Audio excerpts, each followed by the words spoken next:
अजीब रात की दास्तान, गुमशुदा गांव की रहस्यमय रातें। रामनाथ और अर्चना, एक युवा जोड़ा, अपनी शादी के बाद अपनी जीवन की नई शुरुआत के लिए एक गांव में रहने का निर्णय लेते हैं। गांव की शांति, हरियाली और उसका प्राकृतिक सौंदर्य उन्हें आकर्षित करता है। पहले दिन से ही उनका गांव में रहना शुरू होता है। पहली रात को जब वे अपने घर में सो रहे होते हैं तो वे अजीब आवाजें सुनते हैं। एक गुफा की ओर आवाज आ रही है, बचाओ बचाओ। रामनाथ और अर्चना दोनों ही डर जाते हैं, लेकिन वे सोने का अवसर नहीं पाते। अगली रात जब वे गुफा की ओर जाते हैं तो वे एक पुराने मकबरे को पाते हैं, जहां एक पुरानी तस्वीर और एक पुराना कवच रखा हुआ है। तस्वीर में एक राजकुमारी दिखाई देती है, जिसके पीछे एक रहस्यमयी कहानी छिपी हुई है। गांव के वृद्धों से रामनाथ और अर्चना को पता चलता है कि वह राजकुमारी एक समय की बादशाह की बेटी थी और उसकी मौत अजीब तरीके से हुई थी। उसकी मौत के पीछे कुछ रहस्य छिपा हुआ था, जिसे आज तक कोई नहीं जान पाया था।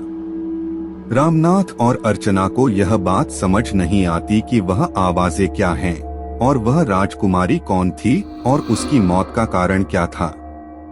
वे इस रहस्य को सुलझाने के लिए गांव के पुराने लोगों से बात करते हैं, लेकिन उन्हें ज्यादा जानकारी नहीं मिलती। गांव की एक औरत जिसका नाम गौरी था, रामनाथ और अर्चना को बताती है कि राजकुमारी की मौत का कारण एक पुरानी कुंडली थी, जिसमें लिखा था कि वह एक विशेष तिथि पर मरेगी। वह तिथि आज भी आने वाली है और उस दिन कुछ अजीब होने वाला है। गौरी रामनाथ और अर्चना को बताती है कि वह तिथि पर गांव में एक अजीब आवाज सुनी जाती है और वह आवाज राजकुमारी की होती है। वह आवाज गांव में किसी खजाने की ओर इशारा करती है, जिसकी तलाश गांव वालों ने कभी नहीं की। रामनाथ और अर्चना को यह समझ आता है कि वह आवाज और राजकुमारी की मौत के बीच कोई संबंध है और वह आवाज उन्हें खजाने की ओर ले जा रही है। वे गांव की खोज में निकलते हैं और वहां पर एक पुरानी गुफा पाते हैं, जिसमें वह खजाना रखा हुआ है। गुफा के अंदर वे अजीब आवाजें सुनते हैं और वह आवाज उन्हें गुफा के अंदर खजाने की ओर ले जाती है।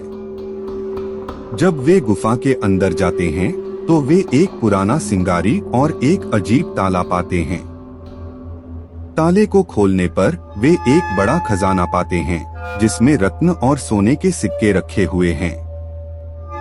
रामनाथ और अर्चना को यह खजाना गांव के लोगों को देना होता है और वे इस रहस्य को समझने में सफल होते हैं।